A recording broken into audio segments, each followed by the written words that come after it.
Welcome to use the vertical CNC panel saw. Select English. Carefully read the operation guide, then click Yes. And finally click Auto Operation. If the length of the board to be cut is 2020, first, click Vertical Cutting. Enter 2020 for the width and click Confirm. Enter the board's height dimension 1250 as the height starting point and click Confirm. Enter the board's height dimension 1250 for the cutting length as well, and click Confirm. Then click Start. The equipment will then start cutting.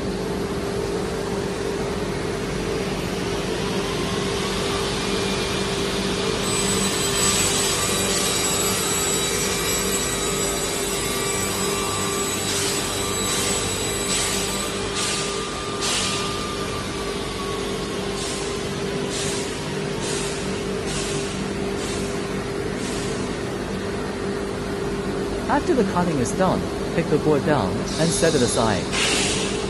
Then you can take a tape measure to check the dimensions.